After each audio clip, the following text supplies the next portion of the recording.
kana meten santali medium school re nyelena je rakhi bondhon utsav ko ko koraw keda ado one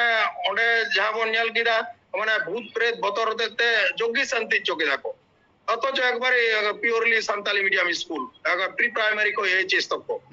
जोहार सानाम निले को हिंद देवदास सोरेन दा हुल news पे नाम दा हुल न्यूज रे सनाम को सागुन दाराम इन चोकेते जहां पे नामे कना स्क्रीन रे उनी दो मानतन शत्रुघ्न मुर्मू गंके जहां दो पुरुलिया जिला रेन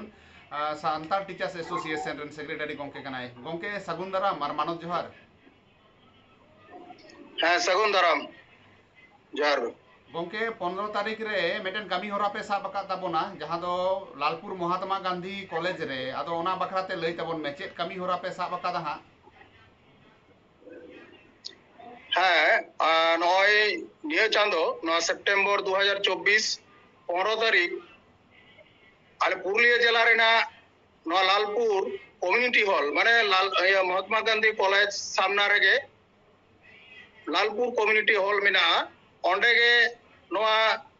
माने पश्चिम बंग सान्ताल शिक्षक संगठन 14तम शिक्षक दिवस स्मरण अनुष्ठान ओंडे केंद्र कमिटी खन सापड़ाव काना आदो नोआ केंद्र कमिटी खन जहां शिक्षक दिवस स्मरण अनुष्ठान सापड़ाव काना ओना दो पुरुलिया जिला कमिटी साथे ओंडेन को हुड़ेरन ब्लॉक कमिटी जुदिओ एटक लेका मेना आकादा एलो हा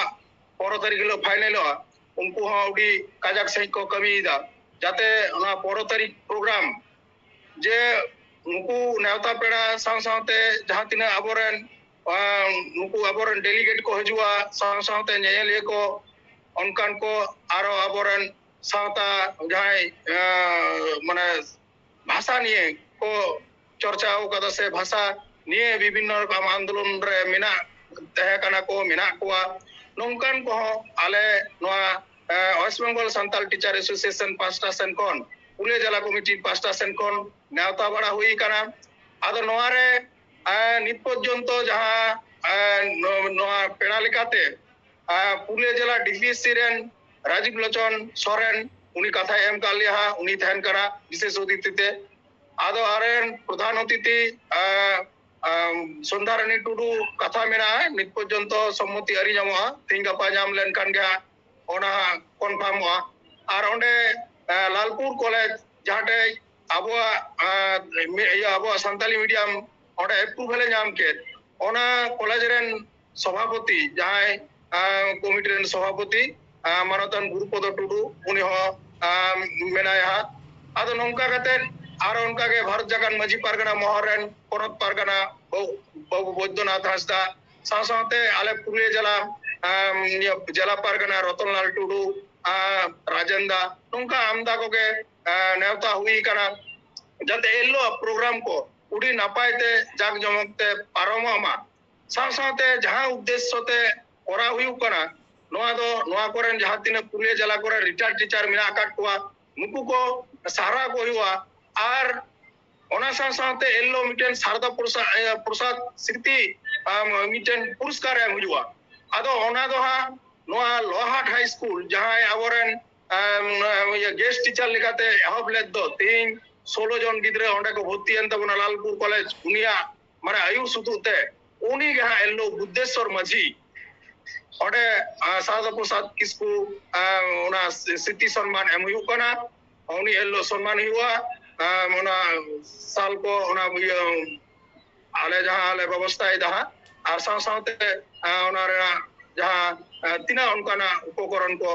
आरो जहां तिना रिटायर्ड टीचर सनाम गे एलो सहाराना व्यवस्था हुई कना नोनका कते हा एलो प्रोग्राम आर मिटे नवा खबर होला मांदर गे बांग्लादेश पास्टा सेनकन मिटेन आबो समाज सेवी से जर्नलिस्ट नुई साथे कांटेक्ट हुईना मिलन हेम्ब्रम गंके उनी हा नेवता पेड़ाल काते तहन कना जेहेतु बांग्लादेश रे विभिन्न रकम आबो बन नेल गिदा किछु दिन आगे टालमाटाल आबो आदिवासी चेतन नाचार नोनकान को से ओंडेना भाषा रे प्रचार चिंता हुई कना आबो सान्ताली ओंडे मेना आकार को सान्ताली भाषा ओंडे तिना गान सरकार गुरुत्व एमा कना नोआ को हा तो उनी आबो मिलन बाबू फोकस ताबोना ओना दिसम आबोरन भारत वर्षरन जहां तिना से आबो नोआ एलो आंजम को हिजुआ से पार्टिसिपेट को उनको किंतु ओना बांग्लादेश संबंध हो आकु आकी बहाल से ओना ना जानकारी हुता को mane mane komiti pahata khoi la onka le ai manida ado no onka ga ale ello শিক্ষক দিবস স্মরণ অনুষ্ঠান le koraya ado onare sanam koge neuta mena ona pasta lekate ekon ale sat sapra do mena legya ado jahok tine gan le dareya kana peda ko onka daram lale chestaya nine gan ha ape ale pasta ko na sat sapra chalakan okay program रेना schedule जुदी लई तबना 3 खना पे एतो होबे दा 3 घड़ी चला हाँ प्रोग्राम ना शेड्यूल दो ओना 15 सेप्टेम्बर माने 10:30 बजे खन हबो कना बोंगा बुरु साथे नोंका माने सम्मोधन भाषण ओना 11टा समय हुआ ओना 12टा खन लेतार गे आदो हा ओना उनको मारंग पेड़ा जहां तिना अतिथि को तहन कना मारंग पेड़ा लेकाते निंका सम्मानीय अतिथि लेकाते विशेष अतिथि लेकाते उनको हा अब 3 बजे तक को उनको ये चितार को आलोचनाया আর সাথে শিক্ষক দিবস চেদা করা হুᱭᱩᱜ ᱠᱟᱱᱟ সাথে আবো সান্তালি ভাষা তিনে গান প্রসারণ তাবনা যেহেতু নোয়া West Bengal Santal teacher association দো নোয়া মেনলি ওনা সান্তালি আবো পড়াও কো তিনে গান আবো চর্চা কানা সে চিলকা কাতে বন চর্চা হচ্ছে আবো পনত মহরে সাথে সে এটা আবো পনত বারে হ nungka ho mite pari gidi idida ar nuage main nuya mane kami hora do ado onka lekate ha noa lo noa ko ha program schedule karte huyu kana ar ona tayom sikar ku adivasi misoren babu bhai tako santali media ren unku ha abo sanskrit चर्चा या को abo ene sering ko uduga Santali medium रेन जे सुदु पढ़ा मतो दो जे बाको पढ़ा कना अब कल्चर को दोइदा नोहा मेसेज एम गानो हा एल्लो ना सरन अनुष्ठान माध्यम ते एकाल एकाल गंके जहां सान्ताल टीचर्स एसोसिएशन रेन सोहेद को मेना को उनको दो पुरुलिया जिला रेन को तहन कना से एटा जिला खनो को हिजु कना बा आले मोटा मोटी नोआ पुरुलिया जिला दो हा आले नोआ परिचालना इदाले आदो जिला रेना जहां तिना आले कुमुड मिना 11टी जिला कोमुट मिना आदो प्रत्येकटी कोमुट रेन जहां प्रेसिडेंट सेक्रेटरी दो को हिजुआ आसा साथे आलेरन सदस्य हो तिने गान को हज दाड़े आकना तबे उत्तर बंग सेन कोन माने बलि मिटे रिस्पांस मिना उत्तर बंग सेन कोन हा बलि अब नोडे पार्टिसिपेट को उना शिक्षक दिवस स्मरण अनुष्ठान रे आनको आले माने वेस्ट बंगाल सान्ताल टीचर एसोसिएशन कमी को हा को सेटरवा एकाल एकाल गंके मेटेन एटा रकम बुकली जहां दो सान्ताली मीडियम ते बोन पढ़ा कना मेटेन सान्ताली मीडियम स्कूल रे नेलेना जे राखी बंधन उत्सव को को कराव केदा आदो नोआ हा पालका पे नेले ताबोना अबोरेन कारण अबो लाई लाचार ना कथा हो लयो कना हा अबो सान्ताली मीडियम ते दो आदो हां नोआ हा आदो लई लेगे এখনো পর্যন্ত যাহা তিনা আবো পশ্চিম বঙ্গরে সান্তালি সেচে চালা কানা সান্তাল টিচার এসোসিয়েশন যত স্কুল করে অনকানা फैक्ट बाय तोरी दाड़े एकावदा से ओंडे संपूर्ण लेखाते बाय इदी दाड़े एकावदा से क्षेत्र किछु नोंकाना नेलो काना बाखाय मजी पारगाना सावते हो होयतो उना गान एडजस्ट बनु कोआ उनका नेल कान गया आदो नोआ रे दो चिलिका काना किछु किछु बाय लैंग्वेज जहां को स्कूल में ना हाई स्कूल को से प्राइमरी स्कूल को ओना कोरन हेड मास्टर दो होयु काना अब उनको छतिक को ताले उनको अकुलिकाते के परिचालन को चेष्टा इदा अब वो नेल किदा इंट्रीगेट स्कूल जहां बकुड़ना ओना ये ब्राह्मण डिहारिना ओना ओंडे जहां बोन नेल किदा माने भूत प्रेत बतर देते जोगी शांति चोकेदा को अथच एकबार purely Santali medium school pre primary को एचएस तक को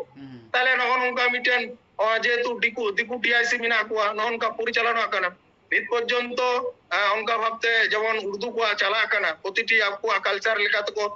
कमी इदीदा पढ़ाओ को पढ़ावे को और आपको कल्चर को बजाय दाड़े को कना नोनवा किंतु सान्ताली मीडियम रे नित पर्यंत बोर्ड औरी तैयारते नोंकन एटकेटोड़े दा जलो कना होयतो बोर्ड जुदी तोरी लेनकान उनकाना नियम नीति होयतो तोरिया और उनका जहां को अंत तो मेंदा न सान्ताली मीडियम रे छत्तीस को मास्टर या से बहाला को उनको हन उनकान कमी बाको सासा नोआ आले टीचर एसोसिएशन को नुंका आले लाई मुंदड़े कना उनकान परिस्थिति होते नोआ को हुयु कना होयतो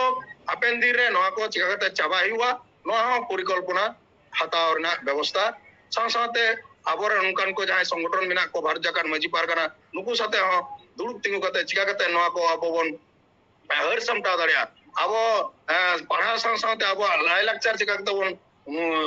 चित चो दाड़े को इटा लाई लाक्चर जनो बांग नरसंग आबो तो नवा भक्तभोगी कना बन नवा प्रत्येकटी भारत वर्ष रेन जहां तिना आदिवासी हर आबो किंतु इटा जायगा से बन भयन कना नवा दो परिष्कार छाप नेलो कना आतो ओड़ा रे आदो नोडे खन बांचा करते गेले एकमात्र सचेत आखड़ा रे छाड़ा आम नवा को खन बाम दुग दाड़ेया ᱚᱱᱟ ᱠᱚ ᱡᱟᱦᱟᱸ ᱚᱯᱚᱥᱚᱝᱥᱠᱨᱤᱛᱤ ᱥᱚᱲᱚ ᱵᱚᱞᱚᱜ ᱠᱟᱱᱟ ᱥᱮᱠᱚ ᱞᱟᱫᱮᱭᱟᱵᱚᱱ ᱠᱟᱱᱟ ᱟᱫᱚ ᱱᱚᱣᱟ ᱠᱚ ᱴᱮᱠᱟᱣ ᱫᱟᱨᱟᱢ ᱞᱮᱠᱟ ᱟᱢ ᱦᱚᱸ ᱢᱮᱱ ᱠᱮᱫ ᱜᱮᱭᱟ ᱮᱱᱛᱮ ᱨᱮᱦᱚᱸ ᱟᱫᱚ ᱡᱟᱦᱟᱱᱟᱜ ᱥᱴᱮᱯ ᱠᱚᱯᱮ ᱦᱟᱛᱟᱣᱮᱫ ᱛᱟᱵᱚᱱᱟ ᱥᱟᱱᱛᱟᱲ ᱴᱤᱪᱟᱨᱥ ᱮᱥᱳᱥᱤᱭᱮᱥᱚᱱ ᱯᱟᱥᱴᱟ ᱥᱮᱫ ᱠᱷᱚᱱᱟᱜ आदो हाँ उनका आउरी स्टेप हता हुआ आदो उनका आले ये सेंट्रल कमिटी उना दो रकाब बढ़ाव कना जखन उनका घटना ले नेल कदा आदो जखन गा सेंट्रल कमिटी आले ले दुरुबा उन रहो हयतो नंकाना आले स्टेप हताव गयाले आर साथे नुकु भारत जकान मांझी पारगना नवा आले चिठी को ले जे नवा चितारे आबो स्टेप दरकार मिना बांखान आबो सान्ताली मीडियम निंकार गे उडी करज मोटते चला कना आरो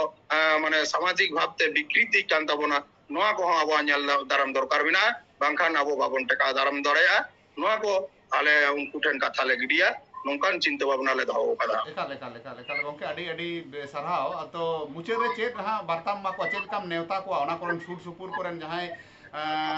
आबो सान्ताड़ गाताक रेन से आदिवासी गाताक रेन होड़ को नुकु नेवता बार्ते ते चेत एम मेना